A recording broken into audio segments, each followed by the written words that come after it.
A young woman falls to her death from a rugged California cliff. Months after she's buried, an investigator suspects she was pushed.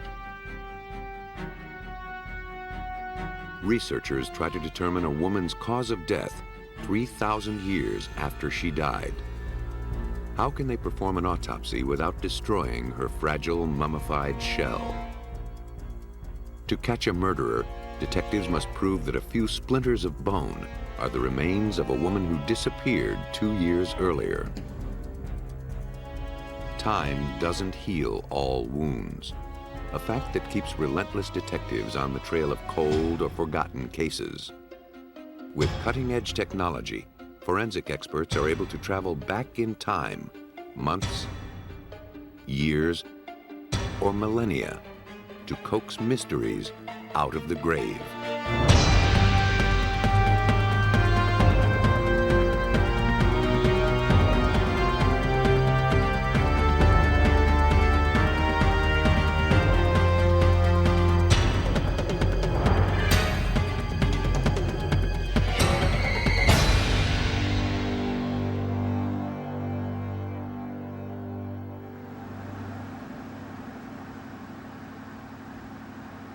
From San Diego to San Francisco, California's coastal highways are some of the most magnificent drives in the world. Heading north, stretches of glittering sand and crowded freeways gradually give way to a vastly different landscape. As Highway 1 winds through the Monterey Peninsula, mountains collide with the sea in a majestic alliance of power and beauty. In Big Sur, California, the huge sky and boundless Pacific Ocean seduce visitors to the edge of the dizzying cliffs for a breathtaking view of the edge of the world and a snapshot by which to remember it. But sometimes the pull is too strong.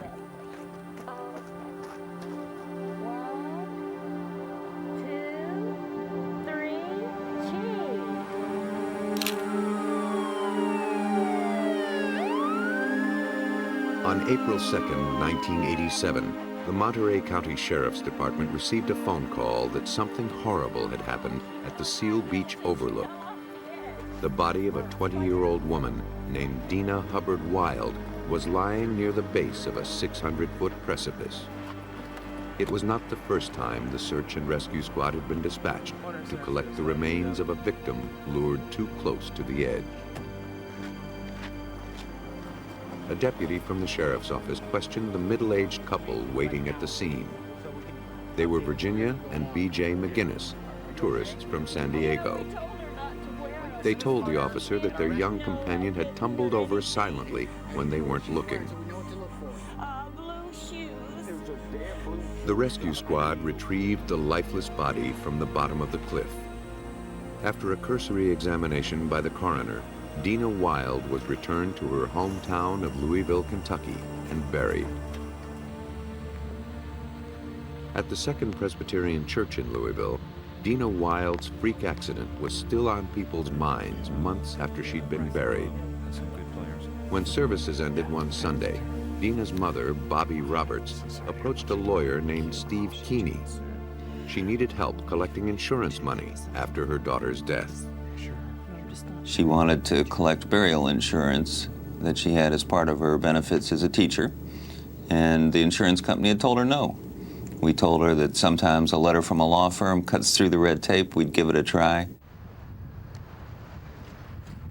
Keeney knew that Bobby could really use the $3,500. He agreed to make a few phone calls for her on his own time. Keeney called Bobby's insurance company and uncovered the source of the holdup. They had never received Dina's death certificate.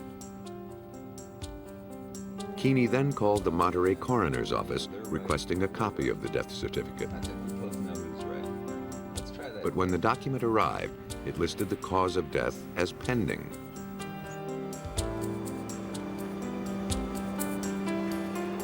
Because Dina's death was presumed to be an accident, the rescue team had done little beyond retrieving the body. No evidence was collected, no photographs were taken. The body was sent to the Monterey coroner's office. Its analysis found no hint of foul play. Bobby Roberts' simple request was snowballing into a time-consuming tangle of bureaucracy. But Keeney pressed on. He contacted Monterey law enforcement only to discover that the case was in limbo. The certificate couldn't be issued until cause of death was determined, but the sheriff's department had, for all intents and purposes, dropped the case for lack of evidence. Dina had been dead for months. What could be holding things up? Keeney called Bobby's insurance company again to see if there was some way of expediting Bobby's payment. When we called back, we stumbled into a fact that we never expected. That was that there was life insurance on Dina in someone else's name, and they had made a claim for that policy. The amount that you're looking for is $35,000? That claimant was none other than Virginia McGinnis, the woman with whom Dina had spent her final hours. Just a day before Dina's death, Virginia had taken a $35,000 policy out on the young woman. The day after Dina's death, she had tried to cash in. In Keeney's mind, Dina's accidental tumble was swiftly transforming into something more sinister. But without a witness or a body, how could he distinguish between a tragic fall and a push? Ask yourself, how do you prove someone was pushed off a cliff? Imagine you're standing at the edge of the cliff and you fall. Think of the injuries. You'll be battered, there'll be broken bones, there'll be bruises on your body will end up at the foot of the cliff. And now put yourself back at the cliff and imagine you're pushed. Same thing, right? Same bruises, same broken bones. Well, not quite.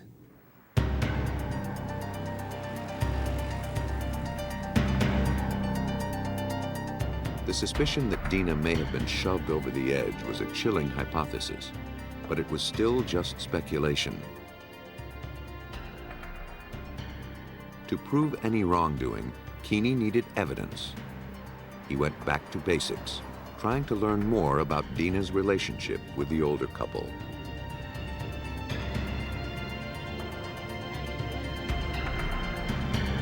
Virginia and B.J. McGinnis, the parents of one of Dina's friends, had taken her into their San Diego home after she was separated from her husband. Dina's loneliness was relieved in the fun-filled months she'd spent with her surrogate parents. She was known for her blind devotion to new friends. Had she been duped by the McGinnis's kindness? To check his suspicions, Keeney secured a copy of the autopsy report from the Monterey coroner's office. In the report, he noticed something unusual. A blood test revealed the presence of a drug called amitriptyline, commonly known as Elavil.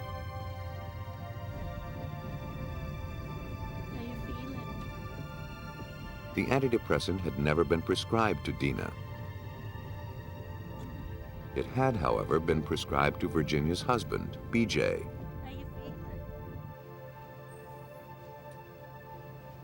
Toxicologist Catherine Ham retested a vial of Dina's blood that had been frozen after her autopsy. Her job was to check for levels of the drug. Keeney hoped that if a crime was committed, it could be proven in the lab. I think that a lot of people that commit crimes underestimate what we can do in the laboratory. To test for the presence of chemicals in the blood, Ham adds a solvent into the sample. The tube is rocked for 20 minutes as the drugs move out of the blood and into the solvent. The solvent is then removed from the tube and evaporated. The reconstituted solvent is injected into a gas chromatograph, an instrument that separates compounds according to their chemical properties.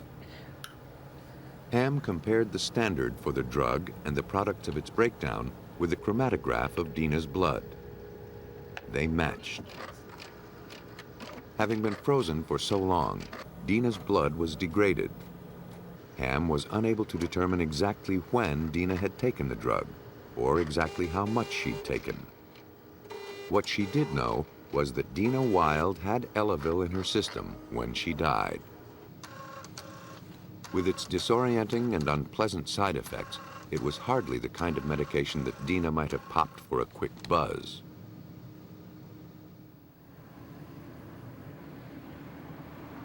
People taking the drug are usually stricken with weakness, nausea, and dizziness.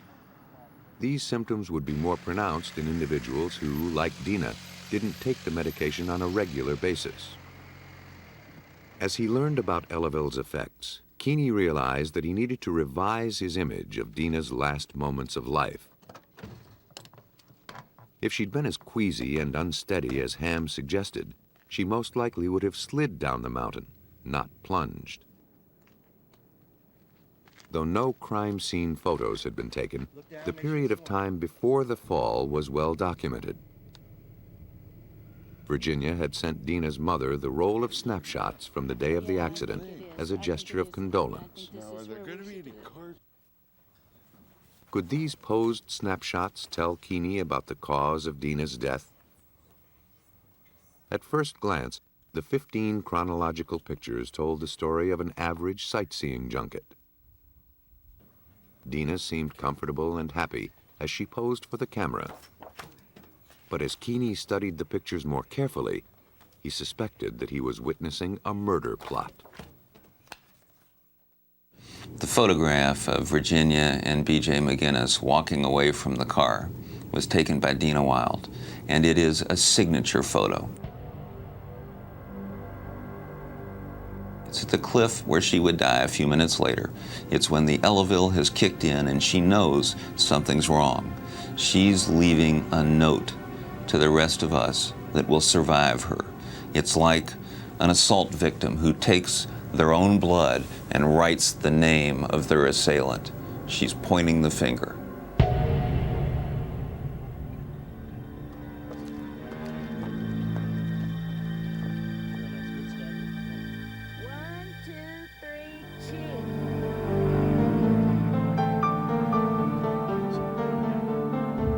The Elavil had clearly taken effect in the subsequent picture. Dina's bright eyes had grown dull. Her features slackened. She seemed unable to stand on her own. That's great. 1, 2, 3. When Keeney got to picture 11, the first thing that came to his mind was Dina knows. What at first seemed an innocuous cliffside stroll revealed upon closer examination the terrifying moment before Dina's death. At that lip, you can see Dina's shoes pointing toward the boulders, in toward the road, but you can see her head in a blur, turning as she realizes her body is getting pushed that way. And as she looks, like you would if you were pushed, as she looks where she's going, the photo blurs. There are no features of her face at all. But her shoes still point to BJ, the guy she trusted.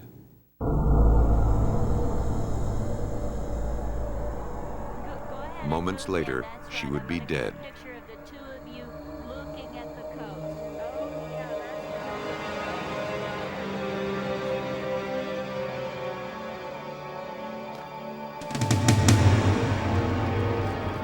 To Keeney's way of thinking, the bizarre and disturbing circumstances of Dina's death were leading to a single conclusion. Once you know a 20-year-old dies with 55-year-old strangers at her side, and you know that those strangers bought a life insurance policy on her, in your heart, don't you believe that that's almost bound to be a murder? Armed only with a handful of photos and a hunch, Keeney was a long way from proving murder. He knew he would need some help.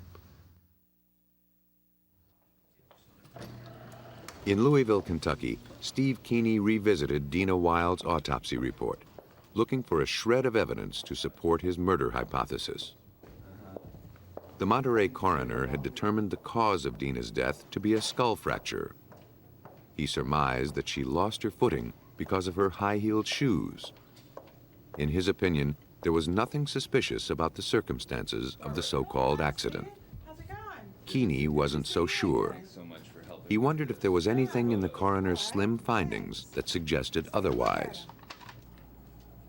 Keeney brought the autopsy photos to forensic pathologist Barbara Weekly Jones. Could her analysis of the pictures differentiate a murder from an accident? Steve Keeney was surprised when I told him some of the injuries were suggestive of not just an accidental death. Describe any on one hand. The only fatal injury on Dina's body was a blow to the head, yet the right side of her body had linear scrape marks.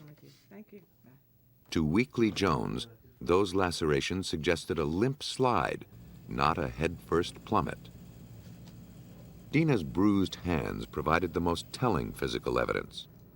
They hadn't sustained the kinds of injury typical in a fall.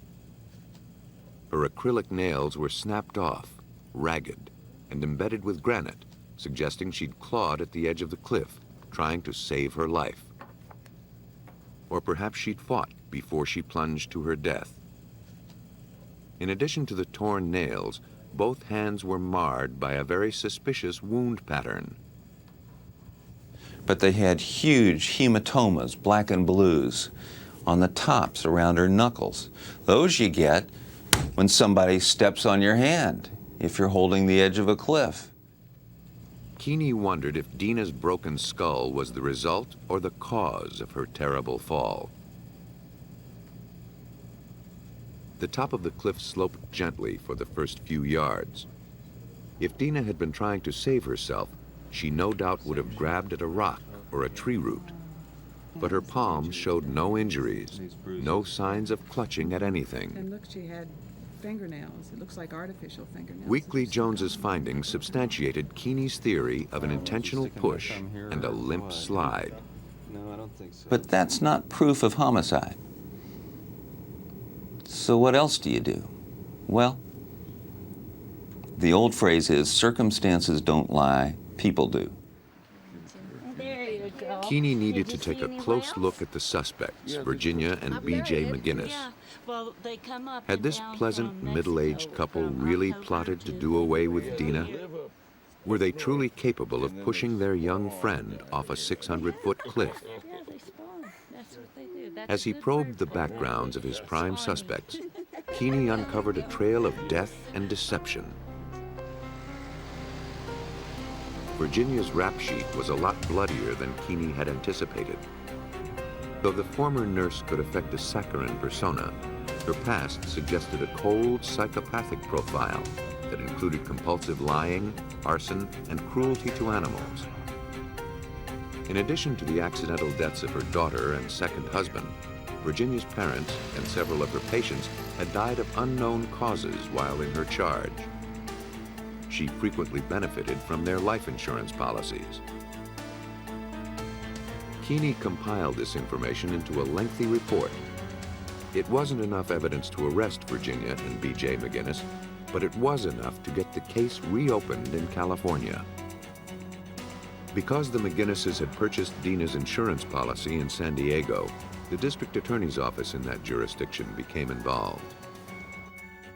Investigator Scott Lawrence took the baton from Steve Keeney. Like the Louisville attorney, he was compelled to make sense of Dina's fall.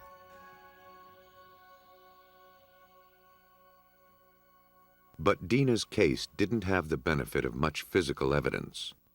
Lawrence attempted to disprove the theory of an accidental tumble by recreating Dina's trajectory. It was more than a year and a half after Dina's death, so any blood or geographic disturbance from her fall would have been washed away. The only thing Lawrence knew for sure was where she landed. What he needed to determine was where the fall started. Well, one of the things that we had to look into was where we knew she was last standing at this turnout, almost within a few feet of where I'm at. That's based upon testimonial evidence as well as photographic. Based on Lawrence's assessment, this wasn't a place where a person was likely to lose her footing, even in high-heeled shoes. The ground was relatively flat and solid. Now, Lawrence could recreate Dina's path down the cliff. Though he was a novice rock climber, his fierce commitment to the truth compelled him down the cliff face with a video camera in hand. From his topographic analysis, Lawrence believed that Dina was dead or near death when she lost her grip on the edge of the overlook. For one thing, the first section of the cliffside was not a sheer drop. Had Dina accidentally fallen here, she probably would have been able to stop her descent. She probably would have screamed. After the initial slope, the cliff drops off suddenly. Lawrence experimented to see how fast and by which route Dina was likely to have descended. So we could take individual rocks and toss them down, and you get a pretty good idea of how you would accelerate once you got past the incline and once you made that first precipice about 40 or 50 feet down to my right, down toward the ocean. Had Dina free-fallen off the precipice, she would have hit the bottom in excess of 120 miles per hour. Yet her body was in one piece, with no tumbling marks and relatively few fractures. Lawrence's research corroborated Weekly Jones's analysis of the body. Dina went down the cliff in a slow, limp slide, not an accelerating, high-speed tumble. Lawrence's careful recreation of the fall didn't jibe with the story relayed by the McGinnises. So we tried many ways to interpret what could have happened, and the bottom line is there's always unknowns, and the people that know aren't talking. By September of 1989, police gathered enough incriminating evidence to arrest the McGinnises. For the trial, the cliffside overlook was transformed into an outdoor courtroom. Scott Lawrence's careful recreation had a profound impact on the jury. The odyssey begun in Steve Keeney's office ended when the jury found Virginia McGinnis guilty of conspiracy, first-degree murder, insurance fraud, forgery, and murder for financial gain. She was sentenced to life in prison without the possibility of parole. B.J. McGinnis had died of pneumonia before the trial began. The inconsistencies in the so-called accidental death of Dina Hubbard Wild had been untangled to reveal a cold-blooded murder, despite the fact that neither the body nor the crime scene had been preserved. For experts hoping to solve old murders, keen analysis of the meager traces left behind means the difference between overdue justice and a death that is forever lost in time. For 7 years, Susan Davis endured an unsatisfying marriage with a struggling insurance salesman named Ralph. Leaving was always on her mind, but she never got very far from their Columbia, Missouri home. Then, one evening in June 1985, after a long day at her secretarial job, she climbed into her Ford Escort and drove off, never to be seen again. When she failed to show up for work the next day or answer phone calls, her mother contacted the police. Officers from the Boone County Police Department questioned relatives and searched the Davis home, but found nothing to indicate that Susan had been taken against her will. Some people believed Susan's departure was her way of making a clean break from a life that had gotten too painful and messy. At the time of her disappearance, Susan had finally succeeded in making some big changes. She'd separated from Ralph and sent her 2 children, Robbie and Angela, to live with her parents in Iowa. And what was his occupation? Perhaps she was starting her life over in some other part of the country. Captain Larry McCrae led the investigation. Ralph Davis told us that when Susan disappeared that she had a boyfriend and she'd probably gone off to Texas and someday she'd show back up. Susan was officially declared a missing person. In her absence, Ralph moved back into the house, brought his children home from their grandparents, and settled into the life of a single father. The family waited in vain for Susan's return. As his finances dwindled, Ralph went to court to make sure that if Susan did resurface, she'd be compelled to pay him child support. But there were still no clues as to her whereabouts and diminishing hope that she'd ever return. But as McCrae came to realize, Ralph Davis's victimized spouse routine was a feeble charade. The more he probed police files, the more McCrae came to realize what an abusive husband Ralph had been. For the duration of their marriage, Susan had lived in the wake of Ralph's ferocity. Then, one night in 1985, a few months before her disappearance, she'd reached the breaking point. Fearing for her life and the safety of her children, she garnered the strength to call the police. Ralph was arrested. We investigated a case where Ralph had beat her up. We'd photographed, and at that time, there was an ex parte on her, which says, Ralph, you cannot go back to your home. You have to stay away from Susan and the kids. A short stay in jail did little to calm Ralph. He had been boiling mad when he was released on bail. Then Susan disappeared. Ralph's violent tendencies gave credence to the theory that Susan had left him and covered her trail to ensure her safety. But for McCrae, the pieces still weren't adding up. Why hadn't this devoted mother contacted her children? Why hadn't she checked in with her frantic mother to let her know that she was all right? McCrae suspected he was looking at something more ominous than a woman in search of a happier life. McCrae believed that Ralph Davis wasn't telling the whole story. But without any evidence, the police had no course of action. There was no body. There were no leads. Even Susan's car had disappeared. McCrae's only option was to dig in and hope that one day a clue would surface. He didn't imagine that the waiting game would play out for so long. It had been 2 years since Susan Davis climbed into her car and vanished. Whether she left town intentionally or met a horrible fate remained an unanswered question. Captain McCrae's investigation met a dead end. Then one day, the owner of a storage facility took the locks off a unit rented by a customer who'd stopped paying his bills. Inside was a Ford Escort with the driver's side window blown in. The name of the delinquent customer was none other than Ralph Davis. That's McCrae. Captain McCrae was contacted. A quick run of the vehicle ID and tags confirmed it was Davis's car. McCrae took a look inside and was struck with a terrible sight. When we approach the car and we look inside of it, we're pretty sure that somebody died in that car.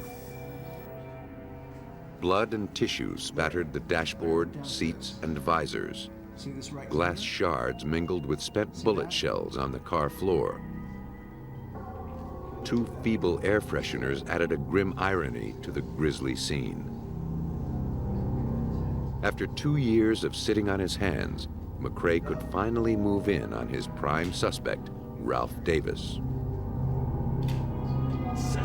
Davis came up with a story to explain away the car. Before blowing out of town, he said, Susan had paid him one last visit. She was armed. Ralph overpowered her, pulled her out of the car, and climbed behind the wheel. As he drove away, he claimed, Susan smashed the window with her arm, bloodying the glass. The implausible account did little to explain how bits of body tissue got into the car. Davis was arrested. Experience told McCrae that he'd just detained a brutal murderer, but proving that in court would be another matter, especially when the crime scene was 2 years old. A successful forensic investigation would take a two-pronged approach. First, McCrae's team would have to establish that a murder had in fact taken place in the car, and secondly, they'd have to identify the victim. McCrae believed he was looking at the remains of Susan Davis, but he was a long way from proving it. From the pattern of blood in the car, preliminary crime scene reconstruction determined that the victim had been shot inside the vehicle. On the floor of the car, we found glass, basically moving inward, which would indicate that a shot or something had gone through that and from the outside. As we looked at the glass, we found that the glass was on the floorboard, and on top of the glass was blood. It seemed that the shot came through the window, striking the driver in the head. The force sent the victim toward the other side of the car, crashing first into the rearview mirror hard enough to crack the windshield.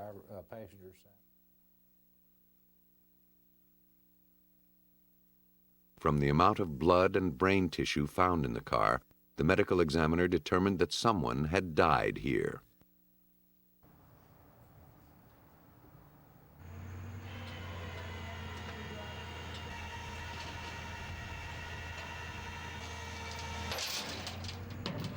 The automobile was towed to a private storage lot where McCrae's team could try to make sense of the disarray.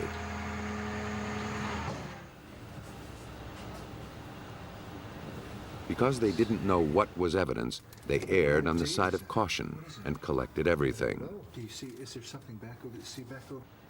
Armed with specialized tools, apparel, and collection bottles, the investigators began to take the car apart, piece by piece, carefully cataloging each fragment of bone, tissue, and each smear of blood.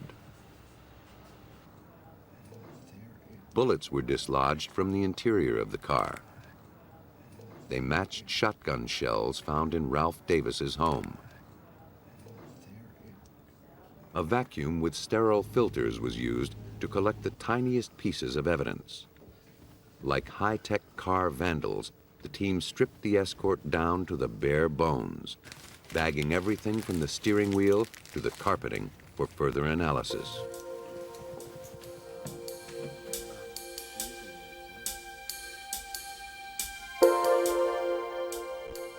At the University of Missouri's Human Skeletal ID Lab, bits of debris, some metal, some glass, some unidentified, were delivered in a matchbox to anthropologist Sam Stout. If human bone fragments were present in the jumbled findings, Stout would know how to unlock their secrets. My work as an anthropologist was probably important in this case because as anthropologists we're often called upon to analyze bone specimens. We're probably the most familiar with pieces of bone, fragments of bone, whether it be a 2 million year old fossil to a modern cemetery. 33 fragments, none longer than a quarter inch, were separated into little plastic caps. Bone specimens to embed in plastic, and then we'll, because the findings were so small, it was nearly impossible to determine by sight whether they were bone. To be sure, Stout needed to examine the samples under a microscope. First, they needed to be prepared for viewing. To make slides, Stout's assistant embeds each fragment in plastic. As the air in the vacuum chamber is drawn away, the plastic impregnates the sample, then hardens. The embedded specimen is cut into slices as thin as cellophane. Each slice is then smoothed and placed on a glass slide for viewing.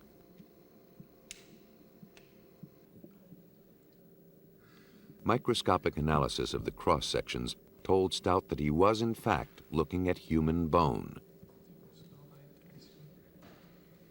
Stout knew where the fragments came from, a human skull.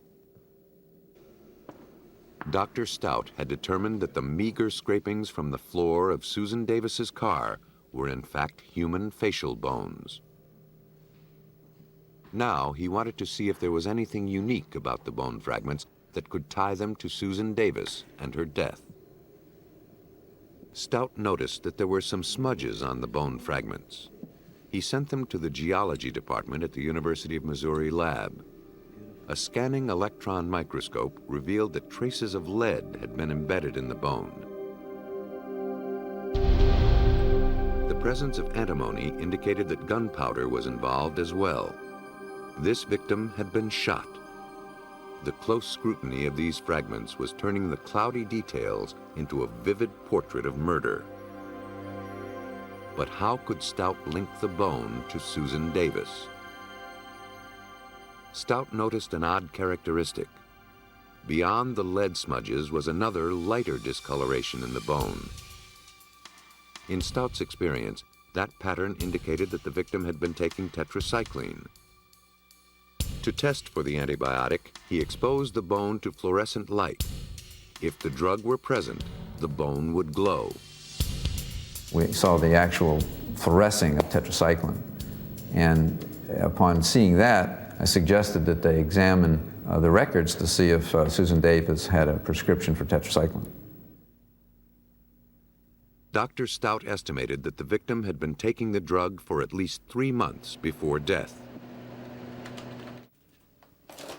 McCrae knew from the original search of Susan's home that she'd been prescribed tetracycline at the time of her death.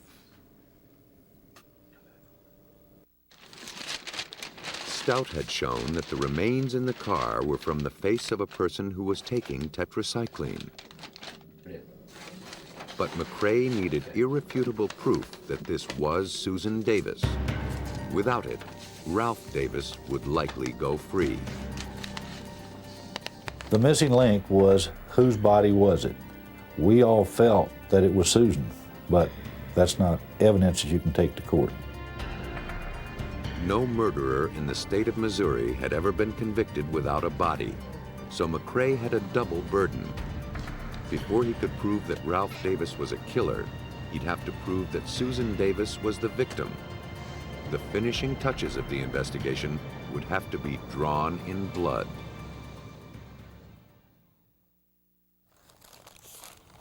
Could bloodstains link a 2-year-old crime scene to the death of Susan Davis? It was forensic serologist Lori Maloney's job to find out. Carpeting, sun visors, and upholstery from the interior of the car were sent to her at the Missouri State Highway Patrol lab. If she could determine that blood on these items came from Susan Davis, it would be nearly impossible for Ralph Davis to evade prosecution. But, as Maloney knew, irrefutable victim identification is tricky business. She needed to run a series of tests to find out exactly whose blood this was. Above all, she needed to be precise to check and cross-check her results. Maloney's first task was to swab the samples to make sure that the stains found in the car were truly blood. The test turns green when blood is present.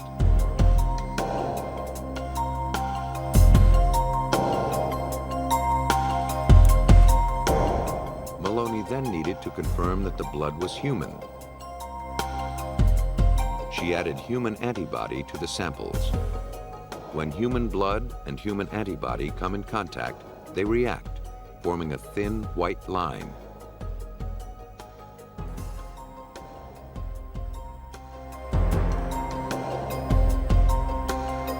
Maloney's results were consistent with McCrae's theory that someone had been killed in the vehicle. I found on the evidence human blood detected on the carpeting and the seat belt latches.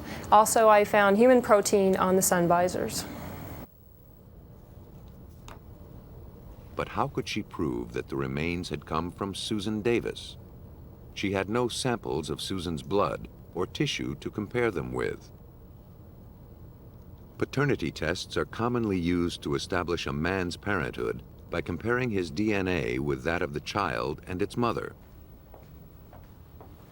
By applying that standard procedure in a creative new way, a reverse paternity test, Maloney hoped to simulate Susan Davis's genetic profile. Every child gets half his DNA from his mother, half from his father. Subtracting DNA bands that the father and child have in common leaves a barcode representing the mother's genetic signature. The remaining bands would then be used to compare to the crime scene evidence, and if those were matching to the crime scene evidence, the blood could have originated from the mother, Susan Davis. Using this procedure, Ralph Davis's DNA pattern was subtracted from his children's. The resulting bands were a close simulation of Susan Davis's genetic fingerprint. This banding pattern matched the samples found on the Ford Escort's carpet. Susan Davis had been killed in her car. The ghostly fingerprint of a woman who'd vanished years earlier was returning to solve her murder. What I think happened to Susan Davis was that she was going to leave this area to some safe haven because of Ralph's harassing her, stalking, and she was packing her car, backed up to the front of the house, loading her clothes in it when Ralph came around the house. She saw Ralph, got in the car, locked it up, and Ralph came up and shot her through the driver's side window. Thanks to astute forensic analysis and an exacting recreation of the grisly death scene, prosecutors convinced the jury that Ralph Davis had killed his estranged wife in her car. It was a landmark decision in Missouri, one that saw Ralph Davis get the death penalty, even though the whereabouts of his victim is a mystery to this day. In the Susan Davis case, investigators had to revisit a crime that happened 2 years earlier without the benefit of a body. In Canada, investigators faced a similar but even stranger challenge: to determine what killed a woman 3,000 years ago. They had the body, but to touch it would be to destroy it. At the Royal Ontario Museum in Toronto, a mummy named Jedame-Sank, or Jed, has stood in silent vigil for decades. Her secrets wrapped tightly inside her delicate sarcophagus. Museum visitors and scientists alike are fascinated by her mysterious beauty and eager to know more about how she lived and died. From the elaborate drawings on her cartonnage, the shell of linen and glue in which her mummy is encased, we know only scattered details of her life. Nearly 3,000 years ago, Jed, a musician at the Temple Amun-Re, lived a prosperous life on the east bank of the Nile. So that she will not want. Ancient Egyptians celebrated life after death, but it could only be attained if they departed this world in the prescribed fashion. The journey to the land of the gods would be strenuous and dangerous. In order for the soul to survive the trip, the body needed to be strong.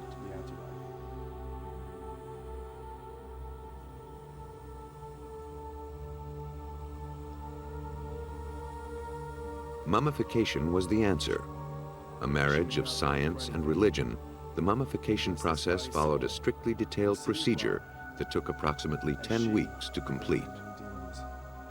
After death, the body was cleansed and anointed. A single slit was made in the abdomen. Then the internal organs were removed and preserved in jars. Natron, a powdery drying agent made up of salt and sand, was heaped over the body. In the arid heat of the Egyptian sun, the body would completely desiccate in 40 days. The skin was rubbed with oils and resin to keep it supple. Linen stuffing was inserted in the body cavities to maintain lifelike contours. The corpse was adorned with makeup and funerary jewelry. Then the arduous task of wrapping began. In an effort to know more about these ancient people, many researchers, like pediatrician Peter Lewin, have found themselves compelled to unwrap the mysterious packages. In the olden days, we would break up this casket, tear off the bandages of the individual inside who's mummified, break up the tissues to examine genetic material, chemistry, and any diseases, and in essence destroy a mummy, which is invaluable to humanity. Lewin grew up in Egypt and has maintained a lifelong fascination with mummies. Today, in addition to his work at Toronto's Hospital for Sick Children, he is a leading researcher in the field of paleopathology. Paleopathology is really the study of diseases of ancient man, and that can be done by examining the bodies themselves, and also can be done by the latest use of X-ray technology. How could Dr. Lewin see into the life of this mummy and learn why she died without desecrating the sanctity of her death? X-ray technology, known as computerized axial tomography, or CT scanning, was the answer to Lewin's dilemma. The machine produces cross-sectional images of the body without touching it. When the slices are stacked together, a three-dimensional image is rendered. Dr. Lewin was assisted by CT technician Stephanie Holoka. Lewin, who pioneered the use of the technique to slice into mummies without using a knife, first scanned Jed in 1978. But the technology was in its infancy, and he was barely able to distinguish the ancient body from the dense packing material. Nearly 20 years later, he was ready to try again. Because the patient was already dead, Holoka didn't need to worry about radiation levels. That freedom enabled her to take numerous pictures at very small increments. She scanned the body in 5mm slices and went to 3mm increments for the head and neck. Even greater detail was used to image the ears and eyes. 300 two-dimensional images were taken during the 4 hours of scanning.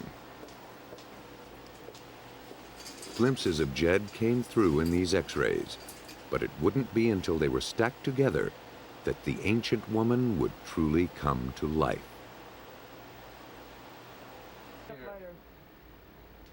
Once the meticulous scanning was completed, it was finally time for the mummy to show herself. A computer compiled the pictures into a 3D rendering, but the quality was poor. In living patients, bone is dense and shows up white. Fat, flesh, and skin are gray. Liquid is black. In Jed's body, the bones had lost minerals and become softer, while the soft tissue had toughened. Instead of a high-contrast image, Jed was showing up only in shades of gray. This low-contrast problem meant that Holoka would have to painstakingly render the images slice by slice. Imaging the skull in a live patient takes 10 minutes. It took Holoka 3 hours to reconstruct Jed's skull and hundreds of hours to render the entire body. Holoka was then able to electronically peel away the layers. After removing the outermost layer of cartilage, she arrived at the linen wrapping that surrounded the head. Gray circles showed up over the eye sockets. The Egyptians inserted plates behind the lids to keep the features from sinking. Holoka also noticed that in keeping with the ritual, Jed's brain had been removed and her skull stuffed with linen. Finally, the image of a small, young woman appeared. Based on the pattern of bone fusion, Jed was estimated to be 30 to 35 years old when she died. And the first thing I thought when I saw her skull, after doing a lot of 3D imaging on various skulls, is that she must have been a very pretty lady. She had very high cheekbones and she had a very well-defined chin. Holoka had used CT technology to excavate the mummy. Now, Lewin wanted to know what killed her. Could he determine cause of death 3,000 years after the fact? Lewin examined the 3D image of Jed's skull. He noticed a strange black shape on the left jawbone. The gaping hole, he realized, was an enormous abscess. Hard as it is to believe, Jed had died from dental disease. Ancient Egyptians were prone to dental disease because of their sandy, coarse diet and their love for sweets. In Jed's case, the outer enamel on 24 of her 28 teeth had worn away, exposing the sensitive dental pulp and the root. Exposed roots are acutely painful. They also become infected easily. Jed's infection was spread from the root canal to the bone, where it caused several abscesses. Lewin surmised that the large pus-filled cyst probably burst, spreading infection throughout her body and poisoning her blood. It was probably an agonizingly painful, drawn-out death.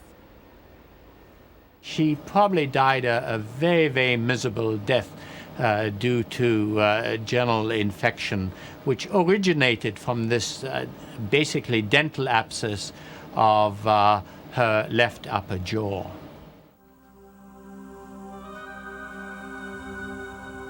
In life, this beautiful musician from Thebes endured agonizing pain.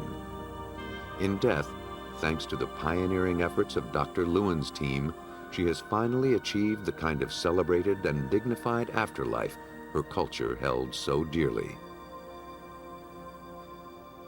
With this type of imaging, really, we have pioneered the use of that sort of technology which is non-destructive and which gives us tremendous information in relation to diseases of ancient man.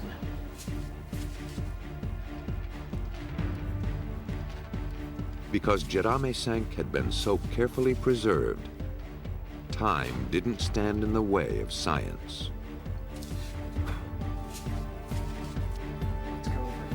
Detectives who lure truth from the murky past are constantly fighting against the ravages of time.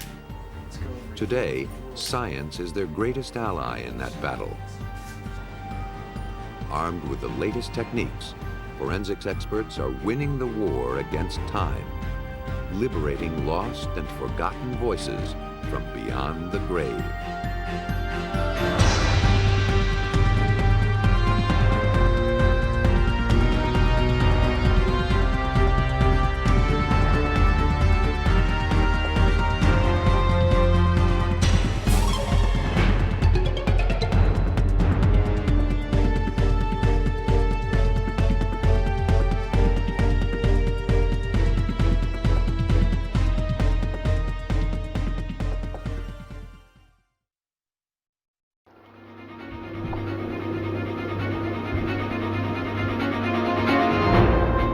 Tourist town becomes a death trap for 3 vacationing women. Investigators must link the suspect to the crime scene, or their case will be dead in the water. During her abduction, a woman is shot on videotape. Can the blurry image help detectives zoom in on her killer?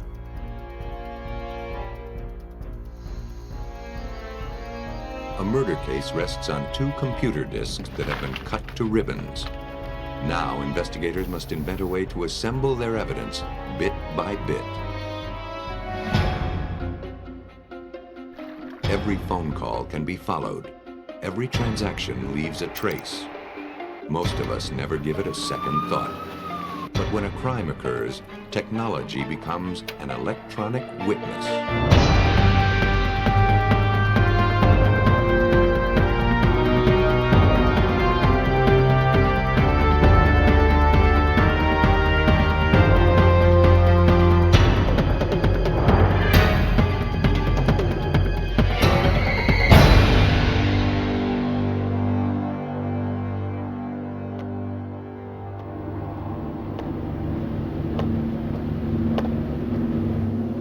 On June 4th, investigators in Tampa, Florida found themselves plunged into the depths of a mystery.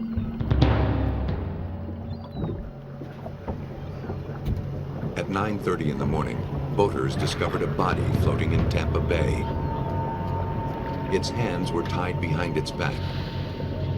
Duct tape covered the nose and mouth. The victim was naked from the waist down.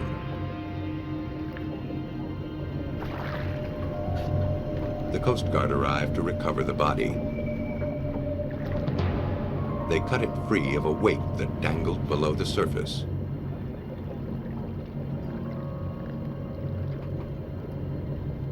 The victim was female.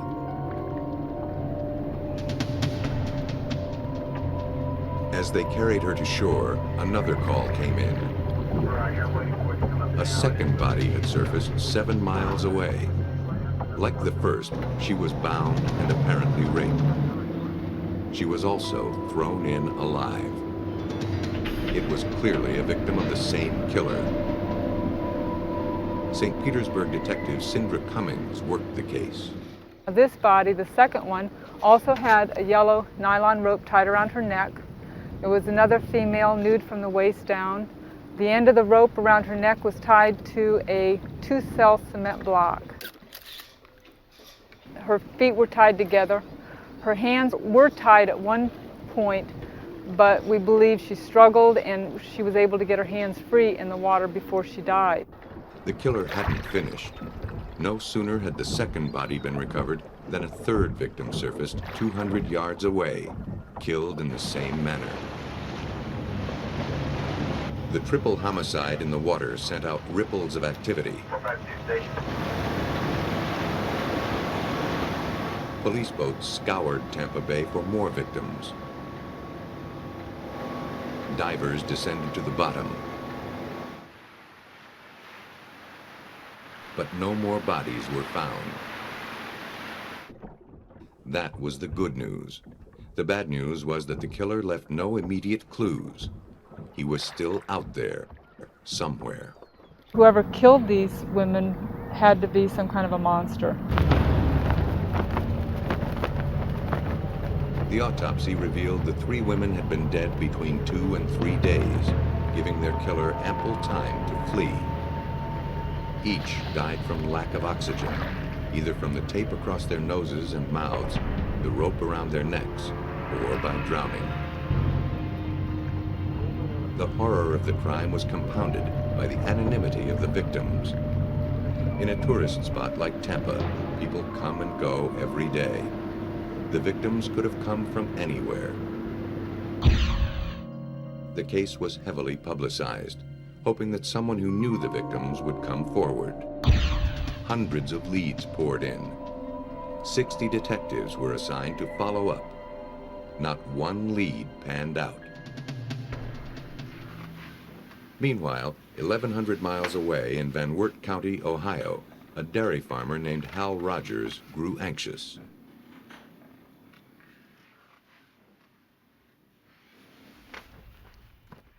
His wife, Jo, and daughters, Michelle and Christy, were vacationing in Florida. But I wish Dad could come. Why can't he? It was their first time off the farm. You know someone's got to stay on The girls had never been to the ocean before and were very excited. But Hal couldn't escape his obligations at the farm and had to send his family without him. Their last postcard was dated 11 days earlier, and they hadn't called in a week. He knew something was wrong. While Hal Rogers contemplated a trip to Florida to look for his family, a maid at a Tampa hotel had suspicions of her own.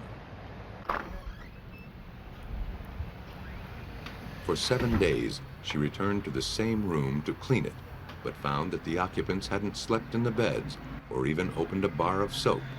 I never saw anybody. Nobody at all. The publicity surrounding the murdered women was fresh in her mind. Wondering if there were a connection, she told her manager about the room. He notified the police. The room was registered to Jo Rogers. She had arrived with 2 children. Forensics dusted for fingerprints. One set was positively identified as one of the murder victims. Identification was difficult because the bodies were so decomposed when found. But investigators at last had something to work with. On the hotel registration, Rogers had listed her vehicle. The car wasn't in the parking lot. Tampa police spread out to locate it. They found it parked at a boat ramp 2.5 miles from the hotel. Forensics combed every inch of it for clues. They found a tourist brochure. On the back were handwritten directions to their hotel. The penmanship was compared against Joe's, Christie's, and Michelle's. It didn't match. It was apparently written by someone they met on the road.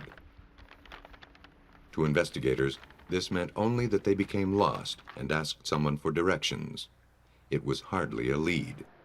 A tourist's life is full of such brief interactions with strangers. That's precisely why investigators were so troubled by this case. The killer, too, was no doubt a stranger to the victims, and crimes committed by strangers are the hardest to solve because nothing connects victim to killer. It could be anyone from the entire Tampa Bay population that we were concerned about. And it had everyone in Tampa Bay area concerned and worried because the victims were just tourists, someone that everyone can identify with. They weren't in a drug area, they weren't doing anything illegal or anything wrong, and here they were singled out and victimized by an unknown person. And we had no leads to the suspect, nothing to start with. Investigators also found a sheet of hotel stationery with directions to the boat ramp. They included the words blue with white. Because the directions were to the boat ramp and the women were killed on the water, detectives assumed the words described the killer's boat. It also described hundreds of other boats in Tampa Bay. Investigators determined that the handwriting on the stationery matched Joe Rogers. The killer must have visited or phoned her at the hotel and dictated them. But no one had seen him, and the hotel didn't keep a log of incoming calls. The ferocity of the crime told police that the killer probably had a prior record. More than likely, he worked his way up to murder through a series of smaller crimes. But without further leads, the investigation stagnated. Months rolled by as waves of suspects arose and were eliminated.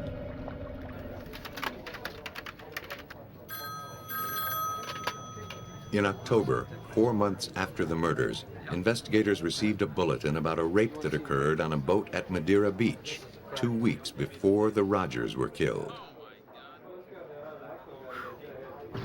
The victim was a tourist. Madeira Beach was only 10 miles from the murder scene. Sergeant Glenn Moore says the similarities between this case and the Rogers rape and murder didn't stop there. The suspect in the Madeira Beach case had threatened to use duct tape on the mouth of one of the victim on the Madeira Beach rape case, and that was what was used on our victims. He also threatened this woman with dying. Was it worth dying for? And he also had a blue and white boat.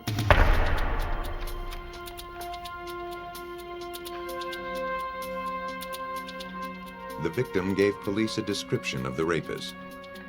His eyes were sunken, very sunken. Besides his blue and white boat, she also remembered that her attacker drove a dark four-wheel drive vehicle with tinted windows.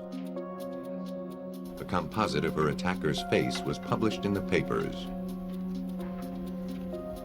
That's it. Yeah. Tips flooded in. Months passed as detectives chased every lead that could connect a suspicious stranger to the victims. It came to nothing. By now, almost a year had passed, and all they had was a picture of a rapist who may or may not be the killer.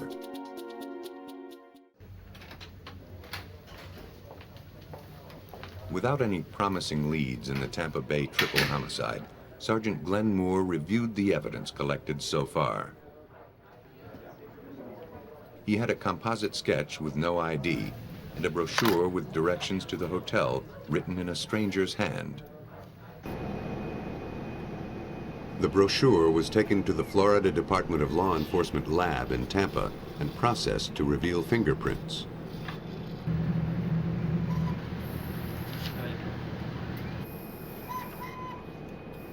It held some prints that didn't belong to any of the victims.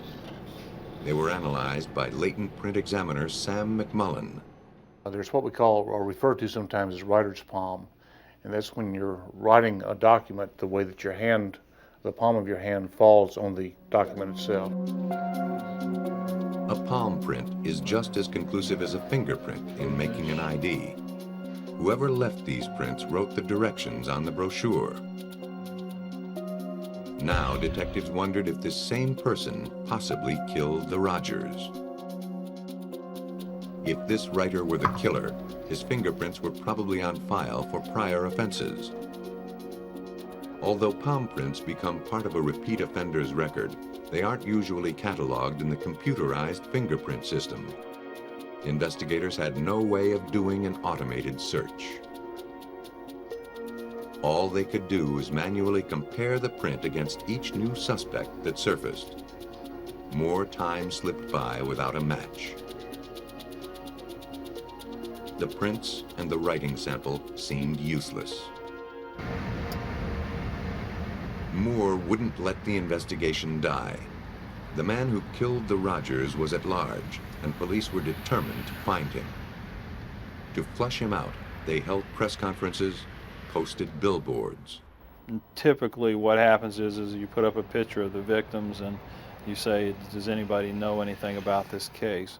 I think what was a little bit different and unique about what we did with the billboards was we actually put a picture of the handwriting evidence up on the billboard and asked people to look at that and tell us if they knew who the handwriter was. Among the deluge of leads, one stood out. A woman named Joanne Steffi told police that the handwriting looked like a former neighbor's, an aluminum siding contractor named Oba Chandler. She had seen the composite when it first appeared and thought it resembled Chandler. But she wasn't sure. The handwriting rekindled her suspicions. When we put the handwriting up on the billboards and it brought it back to her attention, she went and checked with some other neighbors and some other people and found some contracts for the business he was in. She made the visual comparison herself along with her neighbors, and they decided it was a great likelihood this was the writer, so they gave us a call. The contracts and brochure were sent to the Florida Department of Law Enforcement, where they were scrutinized by document examiner Teresa Stubbs. The examination of handwriting is really a study of movement. You're looking at all the aspects of the writing, the beginning strokes, the ending strokes, the height relationships of letters to other letters. Once I had familiarized myself with all those habits that were on the brochure, then I compared them with the habits found in the known sample of writing submitted as being that of Mr. Chandler. I found that they were significantly similar in all aspects with no differences. The handwriting match was the break the detectives needed. A little more digging, and investigators found that 45-year-old Oba Chandler had a long criminal record, having been charged with everything from burglary and counterfeiting to kidnapping. Police obtained his palm prints from his prison records. The print found on the brochure matched Oba Chandler's right hand. They had their suspect. Now they had to build their case.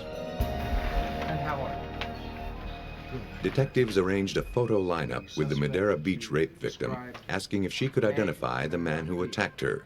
In these particular photographs. She selected Oba Chandler's picture.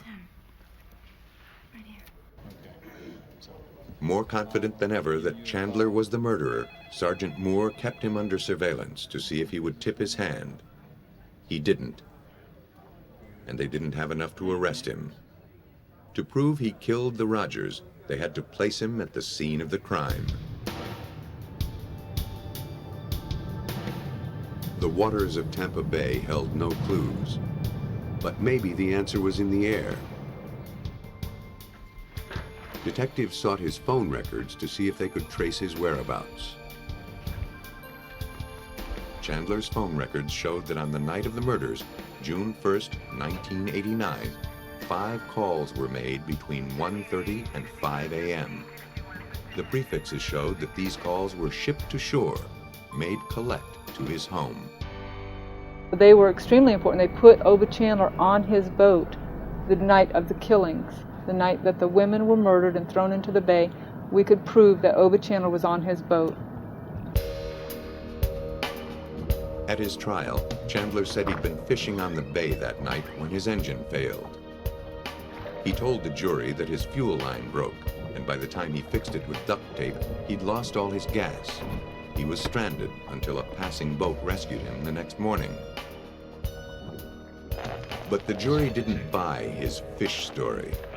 On cross-examination, Chandler couldn't explain why he called home but didn't call a towing service. He couldn't describe where the fuel line enters the engine. He didn't realize that duct tape doesn't stick to a gas-covered fuel line. And most importantly, he didn't know his engine had an anti-siphon valve, making it impossible for the gas to leak out if the line burst. I believe that was one of the defining moments for the jury, to see him on the stand and to see all of what he said proven wrong. The prosecution presented a more credible scenario. Excuse me, sir. Do you know how to get to the Viking Hotel? Yeah, which one? Lost in Tampa, Jo Rogers and her daughters stopped to ask directions to their hotel. The friendly stranger who showed them the way was Oba Chandler. Now he knew where they were staying.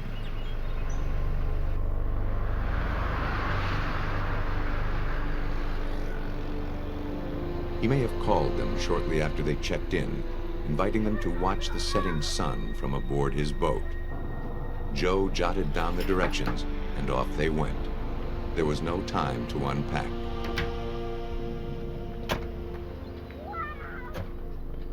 When they arrived at the pier, Chandler was there to greet them. They boarded the boat, never suspecting this was to be their last sunset.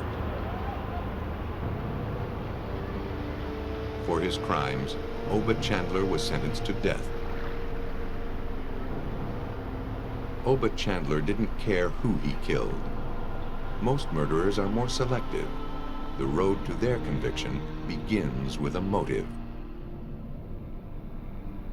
In Northumberland County in central Pennsylvania, a young girl returned home from her grandparents' house. She'd walked this path dozens of times, and her mind was 1,000,000 miles away. But on June 12, 1989, the foul smell of decay caught her attention. She cautiously investigated, hoping it wasn't a dog struck by a car. What she found was far worse, a human body. How long ago? Pennsylvania State Police rushed in to document the scene before the body was transported to the morgue for autopsy.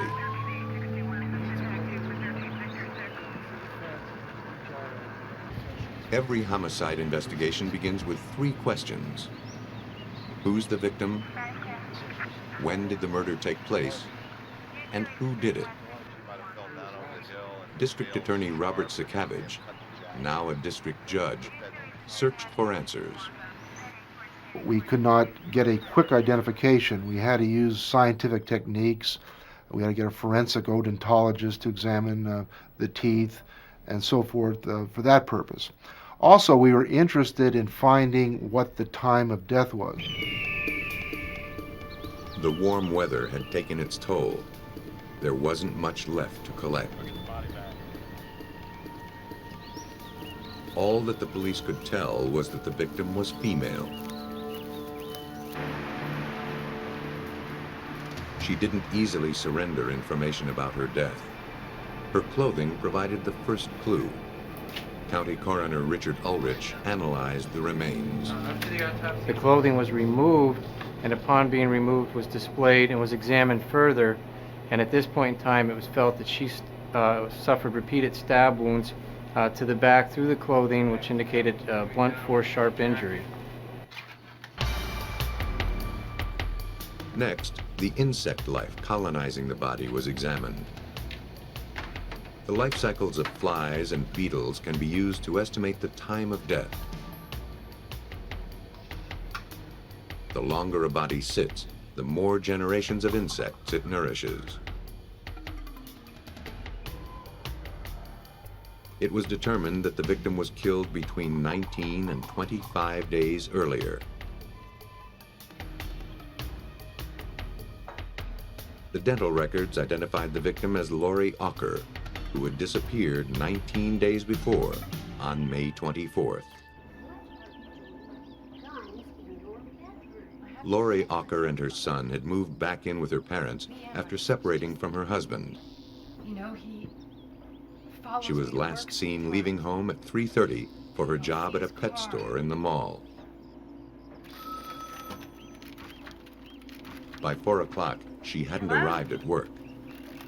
Her boss phoned her home to see where she was.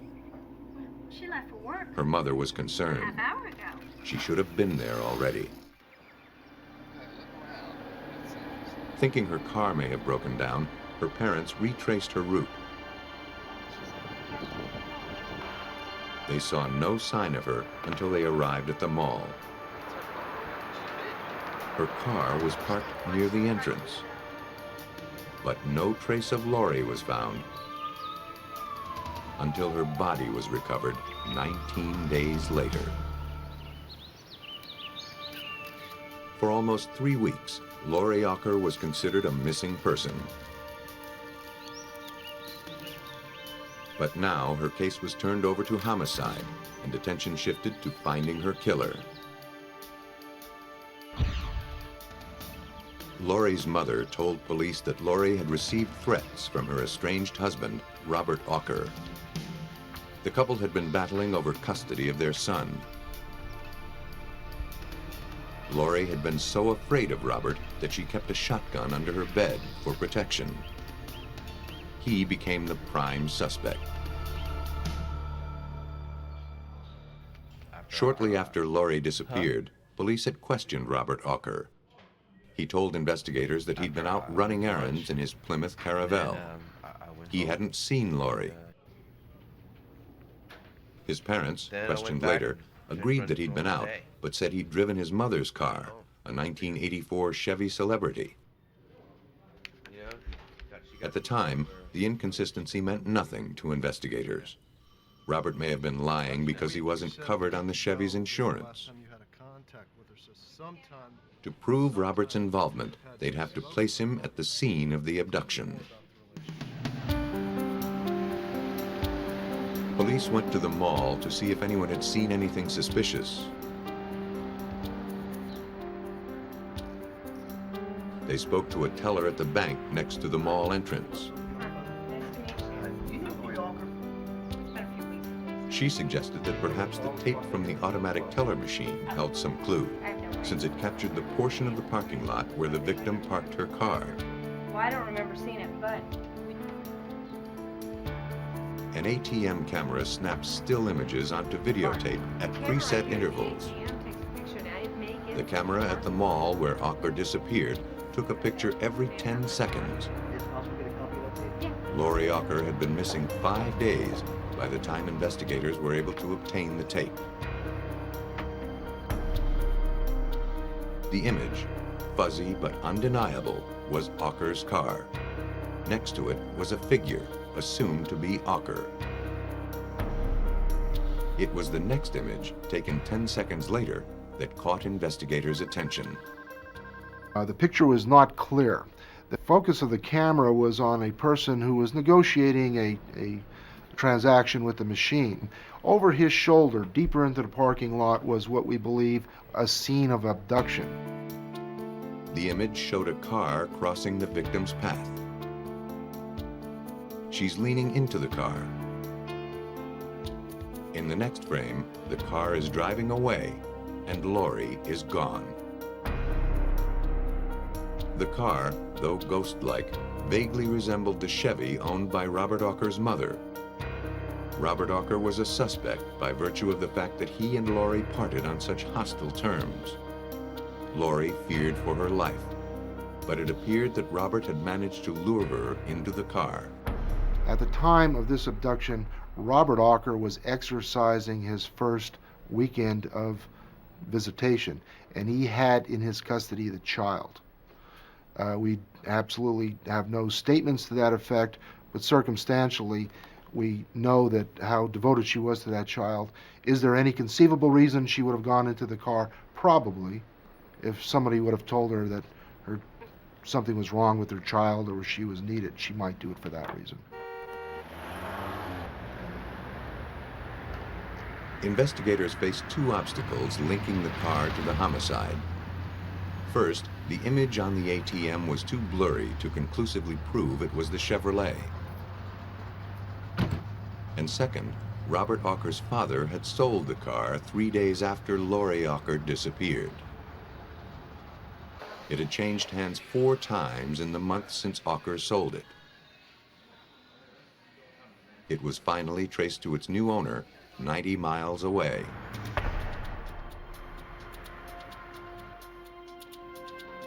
Despite the fact that the car had been thoroughly cleaned prior to sale, the forensics team was able to raise clues from the vehicle. In a door gasket were strands of hair consistent with the victim's. It had pulp on the end, indicating that it didn't just fall out. The question was, why would Lori Auker's hair be there in a car not belonging to Robert Auker, but belonging to the mother? We also had information that she seldom, if ever, was near that vehicle. Gentlemen. Clue by clue, the circumstantial evidence was building against Robert Auker. The rear light configuration, this is a much... But investigators knew that the case depended on identifying the vehicle on the tape. Without any witnesses, our main witness in the case was the camera itself. Murder is not a spectator sport. You seldom get eyewitnesses to a murder. It's the recreation. This is digitally enhanced. Right. Investigators tried the next best thing. The original. They reconstructed the crime using the Auker's Chevy. Have any other ATM photographs that we're going to use? They positioned it in the parking lot to approximate the unknown car, and they taped it with the same camera and focus as the ATM image. Then, the two images were compared.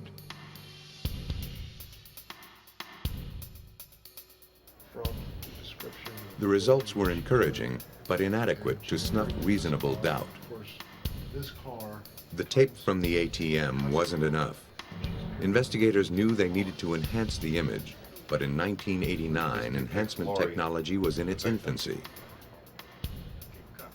They didn't know if it was possible to clean up the video. Sakavage contacted Eastman Kodak for help. They suggested NASA. If anyone on the planet had the ability to turn fuzzy images into hard evidence, it would be the Ballistic Missile Defense Organization at Kennedy Space Center. Principal investigator Alan Tietjen is in charge of analyzing images from shuttle launches for evaluation or troubleshooting. When the Pennsylvania State Police contacted him, he knew that enhancing the ATM tape wasn't rocket science, but it was close. The process was very much the same. The source material was different in that videotape from a ATM machine is poorer quality than what we normally deal with. Tietjen knew the quality of the image was too poor to identify faces or the license plate. The best he could hope for was to identify the car model. The image was loaded into a computer which converted it into a digital image made of dots of light called pixels. 512 pixels per line, 512 lines per image. The process took 5 days. The computer, governed by a set of mathematical equations, manipulates the pixels, enhancing the picture. There is no human intervention directing a specific result. The mathematics determine the result. Each set of equations produces a different outcome. Tietjen had to be meticulous in his methods. He was setting a precedent. Never before had video enhancement been used in a capital case. He devoted 3 weeks to enhancing the ATM video. Once he completed it, he set to work enhancing the police reconstruction video. He used the same parameters for both in order to demonstrate that the images were in fact enhanced and not altered. Even with enhancement, the car in the original video wasn't perfectly clear. To make their case, investigators hired an expert from General Motors to identify the make and model of the car. He identified it as a Chevy Celebrity, model year 1983 or 84. Robert Auker's mother drove a 1984 model. Sakavage had placed the Auker's car and Robert Auker at the crime scene. The image enhancement made his case. Based on the forensic evidence and the unambiguously enhanced images, Robert Auker was sentenced to death for the kidnapping and murder of his estranged wife, Lori Auker. The landmark case also established image enhancement as a powerful tool in the crime fighter's arsenal. There are video cameras all around us. So they're capturing images, and whenever anything significant happens, now police are going to those cameras to try and capture some critical evidence, and now they're using digital imaging to try and get it enhanced to a point where it's more reliable than it would have otherwise been. Every murder investigation is like a puzzle. Solving it requires finding the right pieces. But in a case in the Philippines, investigators had the pieces they needed. They just didn't know how to fit them together. In the pre-dawn hours of February 25, 1991, a disabled truck on a desolate road caught the eye of a taxi driver in Angeles City, the Philippines. He stopped to assist the driver. He realized he had no help to offer. The woman behind the wheel was dead.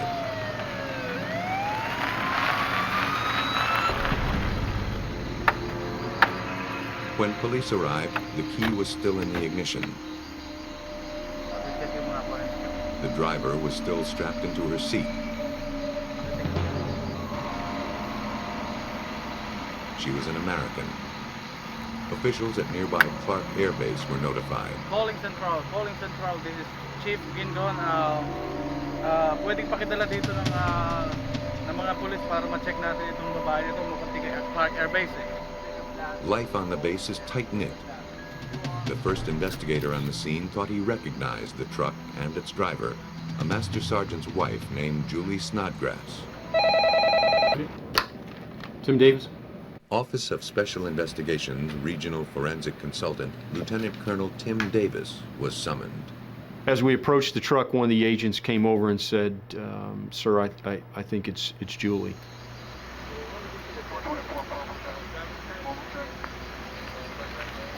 When I walked up to the truck and looked in, I just said, "Oh my God!" And you don't forget those kind of things. I will tell you that. You just don't.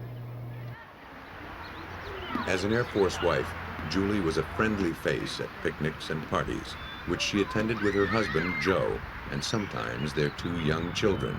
She was a good gal to be around, friendly, never knew an enemy. That's what I had a problem with when I was at the scene, was that I'd just seen Julie 2 days before, and I'd ask her, hey, I told her she looked great. She's got this great glow in her eyes, this great smile, and it's tough. The glove box had been ransacked. Its contents spilled across the seat and onto the floor. Superficially, it looked like a robbery, but it was too violent for that. The victim had been stabbed more than 40 times. This was an act of violence. This wasn't an act of, hey lady, give me your purse. I'm going to steal your truck. It wasn't anything like that. This was an act that was done clearly to kill Julie. The truck was carefully transported to a garage at the base where it was swabbed for blood that might belong to the killer.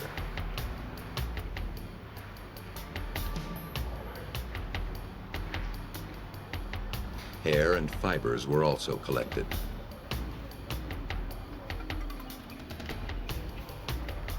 The sample were sent to the Army Crime Lab at Camp Zama, Japan. The results were disappointing. None of the blood, fibers, or hair found in the car pointed to anyone other than the victim.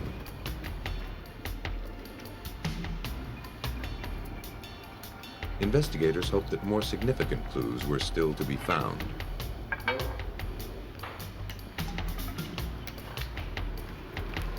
The truck was carefully enclosed in a tent and fumed with superglue vapor, which exposes latent fingerprints.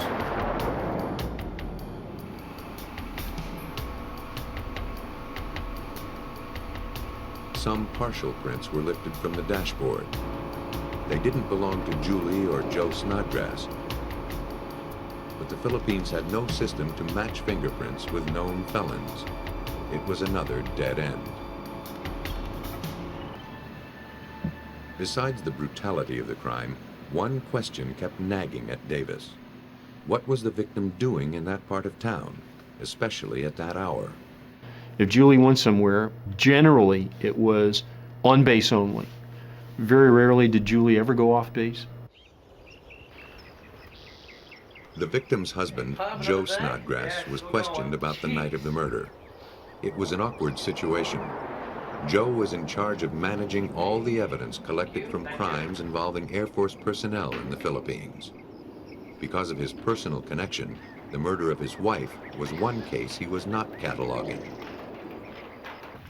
Joe, I'd like to ask you a couple of questions. Where were you Snodgrass told investigators that he and Julie argued.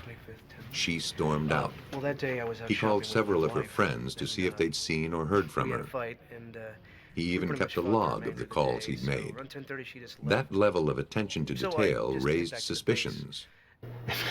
If you're watching and you believe in the TV cop stuff, primarily one of the things that a guilty person does is keep a log of the phone calls. So you just think, oh come on, this is too obvious here, but he actually did.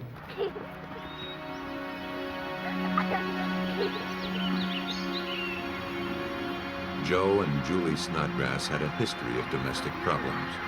In fact, a year earlier, Julie had divorced Joe and moved back to the States with their children. Joe had convinced her to come back to him 1 month before her death. Okay, what kind of job do you do? To see if their relationship was souring once again, investigators spoke to their housekeeper. And I take care of the children. She was nervous and unable to offer any information about the Snodgrasses' relationship. Where you at? Considering her daily interactions with the family, that seemed strange.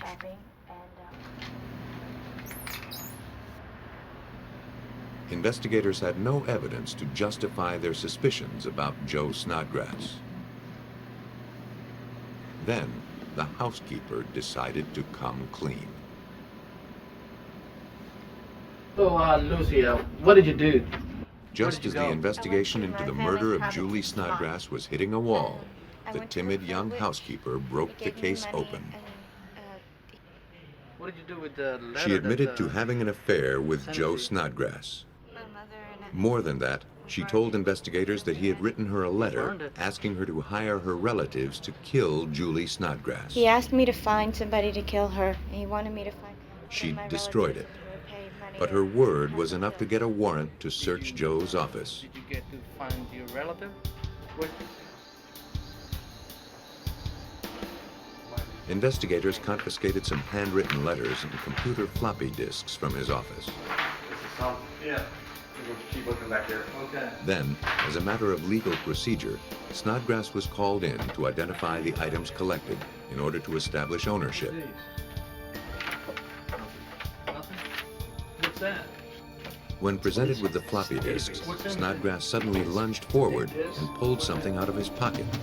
We heard one of the agents call out he has a weapon, and at that time, a number of agents who were armed ran by us and ran to the interview room. And then it was determined at that point that Joe had a pair of scissors. Snodgrass had concealed a pair of pinking shears.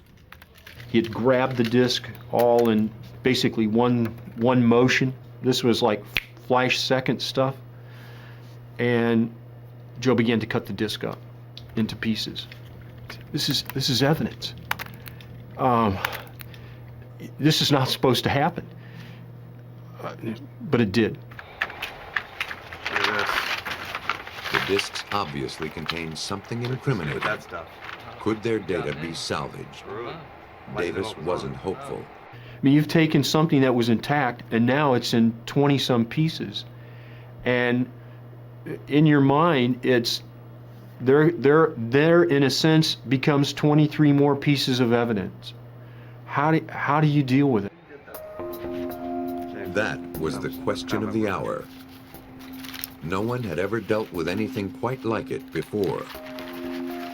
He sent the fragments to the Department of Defense Computer Forensics Laboratory in Washington, D.C.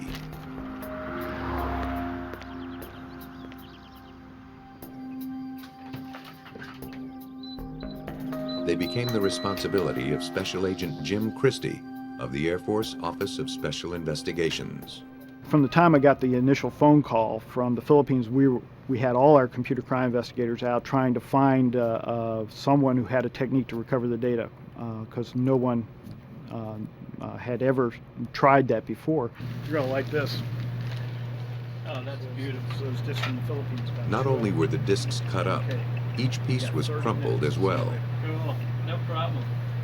Christie shopped the discs to private companies, to other law enforcement agencies, to the FBI. Each politely declined, saying the task was impossible or staggeringly expensive.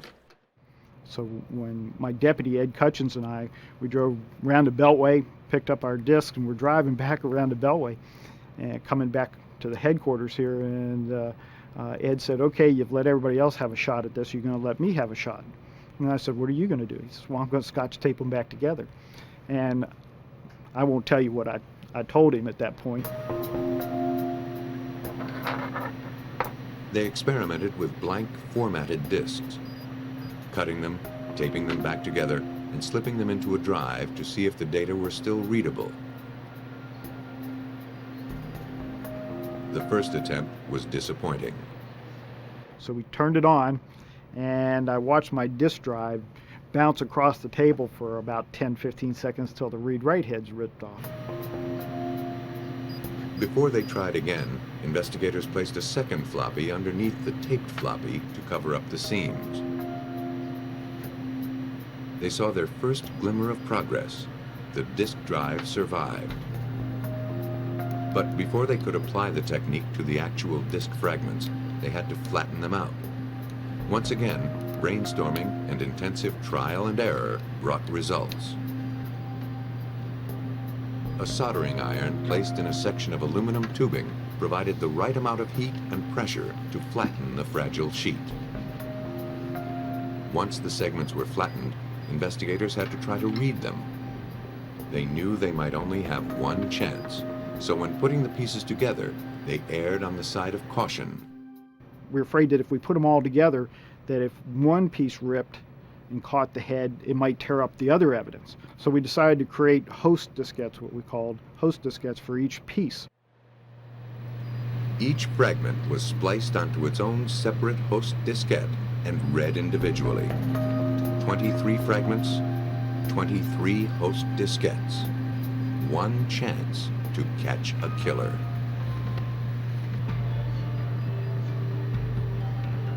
Computer forensics experts in Washington, D.C. puzzled over how to assemble the pieces of the mutilated diskettes in order to solve a murder. Some of the fragments were so small, investigators didn't know how to align them on the disk. These more troublesome pieces were sprayed with a solution called Magna-C. The magnetic spray dries to a powder and reveals the magnetic tracks on the disk fragments. Once the fragment was properly aligned on the host diskette, the powder was brushed away. Finally, came time to read the fragments. To analyze and display the bits and pieces of data, investigators relied on a software package called AnaDisk, developed for law enforcement. AnaDisk kept a trail of the separate segments of data and displayed them on the screen so they could be combined. The pieces, in more ways than one, were falling into place. But the splices still caused problems. Information on a diskette is tightly packed. Whenever the disk drive head hit a splice, it lost contact with the disk and missed large chunks of data. For this high-tech problem, an assistant supplied a low-tech solution. Well, what he did was he just put his finger on the head, just like you would put a penny or a coin on an old photograph if you got stuck. And by putting his finger on it and rereading that sector, the head didn't bounce and we were able to get more data. Investigators found love letters Snodgrass wrote to his wife and to his mistress, along with letters to his insurance company requesting an increase in Julie Snodgrass's coverage. They also recovered information linking Joe to an elaborate black market scheme. But what they found next was akin to a signed confession. We found a last paragraph of a letter talking about his girlfriend hiring the hitman, him asking his girlfriend to hire hitmen, which she did. It had taken 5 weeks, but the DoD Forensics Lab had achieved what was thought to be impossible. They had resurrected data that enabled a brutal murder to be avenged, and in the process developed a set of procedures for others to follow. Experts said the cost could reach into the millions. They spent $131.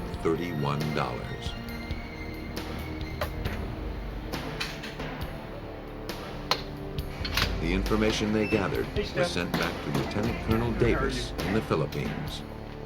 For me? Great. I'll tell you flat out, had we probably not had that, we'd have had a tougher case to prove. But with the documentation that was recovered from that disc, there was no mistake. We had Joe. Investigators reconstructed the likely course of events that led up to the murder. Joe Snodgrass, who was very controlling of his wife, had convinced her to deliver some money he owed to one of his black market contacts. He told her to pick up 2 of his Confederates and to drive them to the drop-off point. She complied.